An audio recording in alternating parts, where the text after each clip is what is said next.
Hello दोस्तों, my YouTube channel the science teaching class में आपका स्वागत है। दोस्तों, अपन ने अगली क्लास में केंद्रक यानी कि न्यूक्लियस पढ़ लिया गया था और आज अपन पढ़ने जा रहे हैं गोल्जी का, यानी इंग्लिश में गोल्जी बॉडी कहा जाता है। तो अपन आगे बढ़ते हैं। कैमिलो गोल्जी 1898 में यूकेरियोटिक कोशिका में केंद्रक से समीप एक कोशिका देखा गया जिसे गोल्जी कहा गया।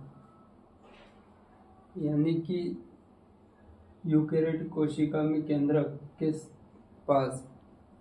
पास एक कोशिकांग मतलब एक कोशिका देखी गई जिसको गोल्जी कहा गया।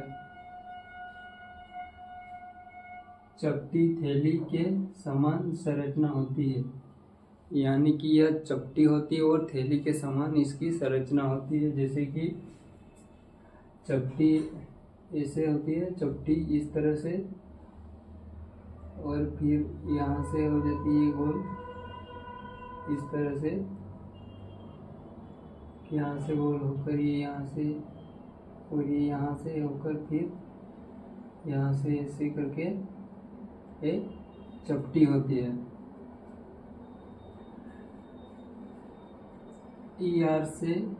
ईआर के पास उपस्थित होती है, यानी कि यह एंडोप्लाज्मिक रेटिकुलम के पास उपस्थित होती है। गोल्जी पर राइबोसोम अनुपस्थित होते हैं, यानी कि इसमें राइबोसोम उपस्थित नहीं होते हैं। राइबोसोम केंद्रक के ऊपर उपस्थित रहते हैं। गोल्जी का निर्माण एसईआर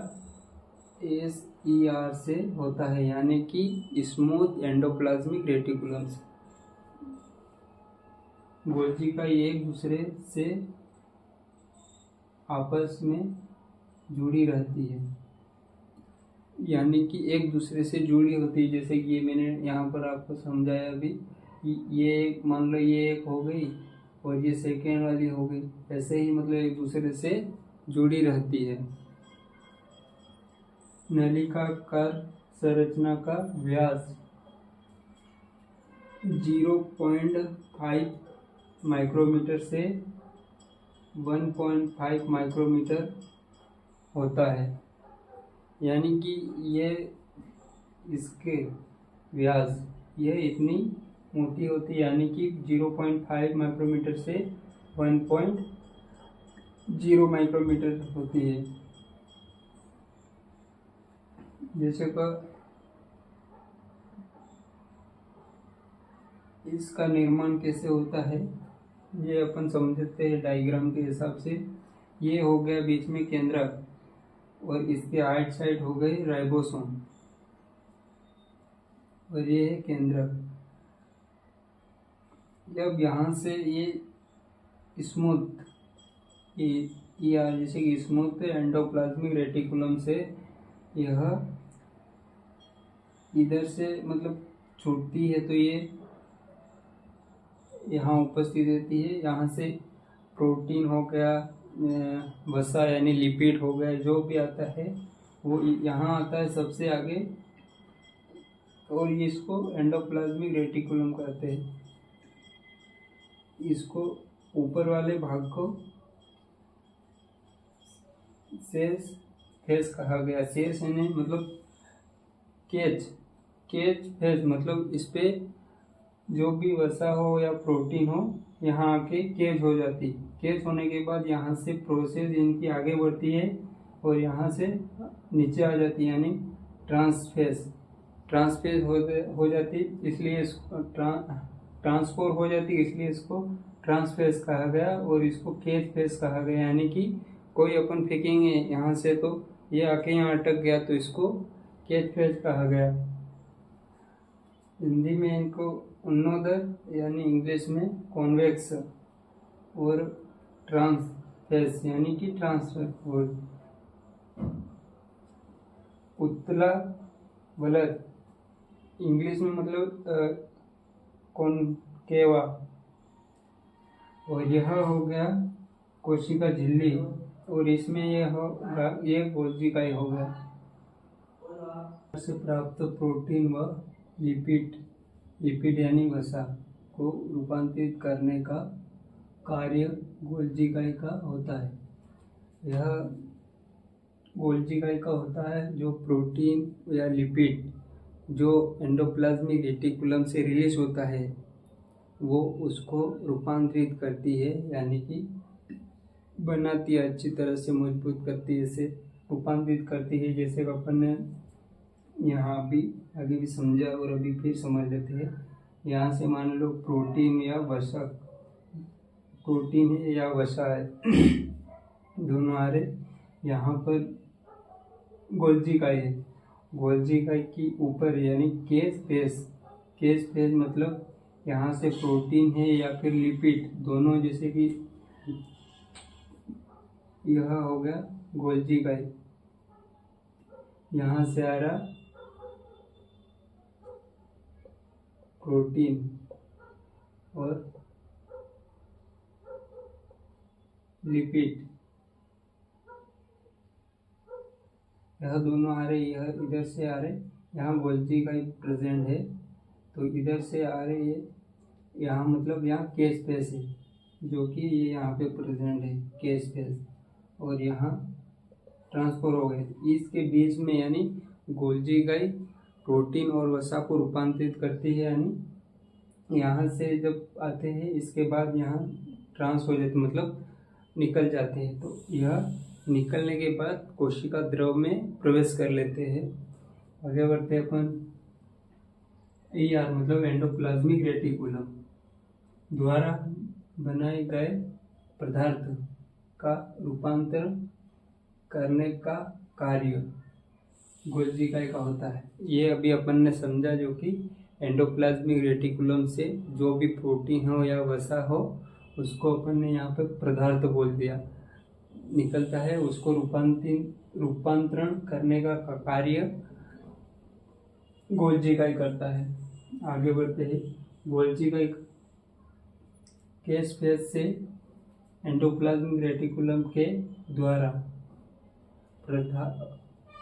पदार्थ प्राप्त करता है, यानी कि गोल्जी इकाई जो होता है वो एंडोप्लाज्मिक रेटिकुलम से रिलीज हुए पदार्थ को कैच करता है, वह उसे रूपांतरित करके ट्रांस फेस से बाहर निकाल देता है, यानी कि ट्रांस फेस से बाहर, यानी कि ये जैसे कि ये हो गया ट्रांस फेस, इससे इसने बाहर निकाल दिया। यह कोशिका झिल्ली है और यह कोशिका द्रव हो गया, कोशिका द्रव है, तो यह कोशिका द्रव में आ गए। ये यहाँ पे लिख दिया है, कोशिका द्रव में स्थानांतरित कर देता है। यानी बढ़ते हैं अपन। गोल्जी इकाई के द्वारा रूपांतरित पदार्थ अंतरकोशिकीय व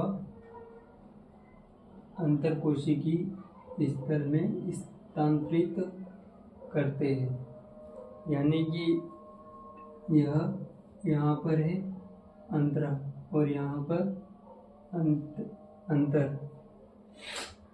यहाँ समझते हैं अपन अंतरकोशिकीय इंटरसेल्यूलर, यानी कि इंटर का मतलब हो गया अंदर, ये एक कोशिका इधर जा रही और एक कोशिका यहाँ जा रही, इनके बीच में जो जाएगा उसको कहा गया अंतरकोशिकीय। और जो कोशिका के अंदर, जैसे कि ये नलियाँ हो गई, ये जैसे ये अंतराकोशिकीय मतलब ये यहाँ से निकलते ये यहाँ जा रहा, अंदर जा रहा, मतलब इसको अंतराकोशिकीय कहा गया, और इंग्लिश में इंटरसेल्यूलर। तो इस लाइन में यह है अंतराकोशिकीय व अंतरकोशिकीय स्थल में स्थानांतरित होती है जो पदार्थ गोल्जी इकाई के द्वारा रूपांतरित पदार्थ यानी कि गोल्जी इकाई के द्वारा बनाया गया पदार्थ। दो कोशिकाएं होती यानी कि एक तो यह हो गई अंतरा कोशिकी, अंतरा का मतलब ये अंदर जाएगा, और ये अंतर कोशिकी, ये दो कोशिका होगी उनके बीच में जाएगा। जैसे कि एक बार फिर बता देता हूँ आपको मैं अच्छी तरह से। ये हो गई एक कोशिका, अब ये एक कोशिका यह हो गई, इनके अंदर तो यह अंतरा कोशिकी पदार्थ जा रहा है, लेकिन एक फिर यहाँ पर मान लो कोशिका उपस्थित है, ये इसमें हो जा रहा, लेकिन इन कोशिकाओं में जाने वाला अंतरा कोशिकी हो गया, बाकी इन दोनों के बीच में जा रहा है ये गैप है, इसमें जा रहा है यह अंतर कोशिकी हो गया। मतलब दो कोशिका के बीच में पदार्थ जो जाता है वह हो गया अंतर कोशिकी, और जो दो कोशिकाओं में जाता है वो हो गया अंतरा कोशिकी। ग्लाइकोप्रोटीन और glycolipid, carbohydrate plus protein, carbohydrate plus lipid, यह दोनों प्लस में हो जाते हैं, जैसे कार्बोहाइड्रेट प्लस प्रोटीन और कार्बोहाइड्रेट प्लस लिपिड। इस कार्बोहाइड्रेट प्लस प्रोटीन होगा तो इसको कहा जाएगा ग्लाइकोसाइलेशन, और कार्बोहाइड्रेट प्लस लिपिड होगा तो इसको ग्लाइकोसिडेशन कहा गया। ये दोनों किसके द्वारा होते हैं? ये गोल्जी इकाई के द्वारा होते हैं, गोल्जी इकाई के द्वारा होते हैं। गोल्जी इकाई लिपिड निर्माण में सक्षम होती है, यानी कि गोल्जी इकाई लिपिड बनाने में सक्षम होती है। गोल्जी इकाई को पादप कोशिका में डिप्टियोसोम कहा गया। जो गोल्जी बोटी पादप कोशिका में उपस्थित होती है उसको डिप्टियोसोम कहा गया, और जो जंतु एनिमल सेल में होती है इसको गोल्जी इकाई ही कहा गया। आगे बढ़ते अपन गोल्जी इकाई के अन्य नाम। गोल्जी इकाई के अन्य नाम कोशिका का ट्रांसपोर्टर, यानी कि यह जो भी एंडोप्लाज्मिक रेटिकुलम से आने वाले पदार्थ को ट्रांसपोर्ट करता है, इसलिए इसको कोशिका का ट्रांसपोर्टर कहा गया। दूसरा नाम हो गया कोशिका का रूपांतरण, यानी कि एंडोप्लाज्मिक रेटिकुलम से जो भी पदार्थ आता है उसको रूपांतरित करता है, यानी कि रूप देता है, नया बनाता है, जो भी इसकी प्रोसेस है वो यह करता है, इसलिए इसको कोशिका का रूपांतरण कहा गया। इसके बाद तीसरा नाम है इसका कोशिका का ट्रैफिक पुलिस, यानी कि जो भी एंडोप्लाज्मिक रेटिकुलम से पदार्थ आएगा उसको रोकेगा, उसके बाद ही उसका रूपांतरण करेगा, और उसके बाद ही उसको आगे भेजेगा, यानी कि ट्रांसपोर्ट करेगा, इसलिए इसको कोशिका का ट्रैफिक पुलिस भी कहते हैं। आगे बढ़ते हैं अपन गोल्जी इकाई के आसपास उपस्थित कोशिकांग अनुपस्थित होता है उसे जोन ऑफ एक्सीलेशन कहते हैं, यानी कि जो गोल्जी इकाई के आसपास उपस्थित कोशिकांग अनुपस्थित हो जाते हैं उसको जोन ऑफ एक्सीलेंस कहते हैं, यानी कि यह उपस्थित है यहाँ पर, ये यहाँ पर अनुपस्थित हो गए तो इसको बोलेंगे zone of acceleration. Thank you दोस्तों, क्लास अच्छी लगे लाइक करना, शेयर करना, कमेंट करना। और यह आज अपन ने गोल्जी इकाई या इंग्लिश में गोल्जी बोटी कहते हैं कंप्लीट कर लिया है। अगली क्लास में अपन अगले टॉपिक पे बात करेंगे। Thank you.